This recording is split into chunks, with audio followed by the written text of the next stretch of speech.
It's not just random jersey numbers. There are hidden meanings behind each one of them. This is how these NFL players got their jersey numbers. Let's start with Corey Davis, who didn't really get to pick his number. It just kind of fell into his lap.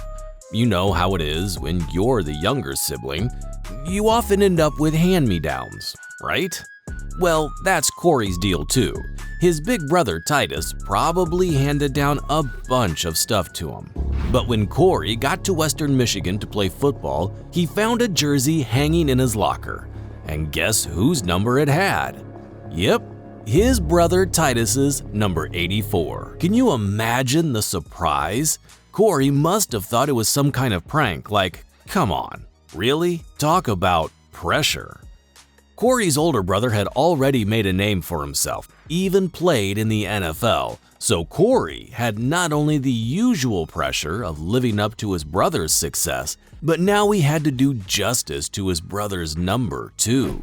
But let me tell you, Corey didn't let that pressure get to him on the football field. It's not just a number, it's a tribute. Corey's older brother Titus sadly passed away in 2020 due to a rare kidney cancer. So every time Corey steps onto that field wearing that number 84, it's a way of remembering and honoring his brother's legacy. The next player had to negotiate a little though for his jersey number. Next up, we've got Tom Brady, getting the number he wanted when he joined the Buccaneers. Chris Goodwin, the guy wearing number 12 at the time, didn't even hesitate to hand it over to Brady. And get this, it only took one conversation between them for Goodwin to be all in on the number swap. He saw Brady, the GOAT, and was like, yep, let's do it. You know what's even cooler? Goodwin found out that Brady is just as down to earth as they come. So passing on that number was a total honor for him, and he didn't even ask for a single dime from Brady. Imagine if Brady had to give up his number. His famous TB12 brand would have had to switch things up too. That's a big risk, right? But Brady's reputation helped him get that jersey. And hey, let's not forget he delivered that championship ring to the Buccaneers. So yeah, we'd say it was a gamble that totally paid off. This next player chose his number pretty carefully though. When Lamar Jackson started out, he wore number 7 to honor his idol, the legendary Michael Vick. I mean, who wouldn't want to channel their hero, right? But here's where it gets interesting. Once he hit the scene at Louisville, Lamar had to switch things up. Reggie Bonifant was already repping that number 7, so Lamar had to think about what number to go for. That's when he ended up picking number 8. But wait, it's not just any old number. Lamar's dad was his rock and his hero. They bonded over football like you wouldn't believe.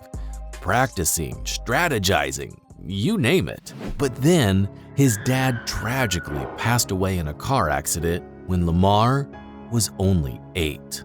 There's more. His grandmother left this world on the same day. Now, even though that's a tough memory, Lamar wears number 8 as a tribute to his dad and grandma.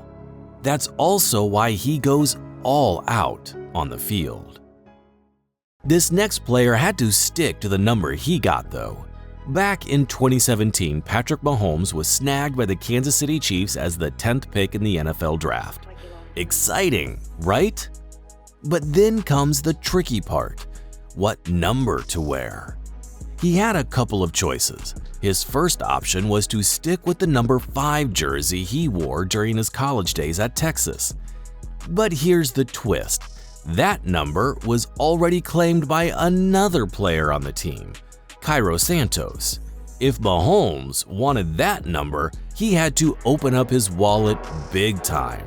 And hey, if that wasn't his style, he could have just picked a new number, right? 15 was available at that time. Well, Mahomes wasn't vibing with that idea. He considered throwing some cash at Santos to snag the rights to the number 5. There's a catch though. The NFL was already rolling out copies of his jersey for eager fans to snap up. People were pre-ordering like crazy.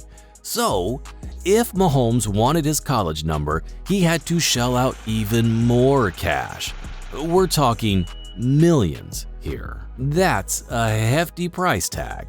So, he took a deep breath and stuck with his initial choice. And you know what? He rolled with it like a champ. And if you think that was a good decision for Mahomes, make sure to like and subscribe to the channel for more videos like these. Now, let's dive into the story of Peyton Manning, the crown jewel of the Manning family, a name that echoes through the NFL like a legend. Seriously, this family's dynasty is something else. The Mannings are like football royalty, known across the globe. What's the number 18?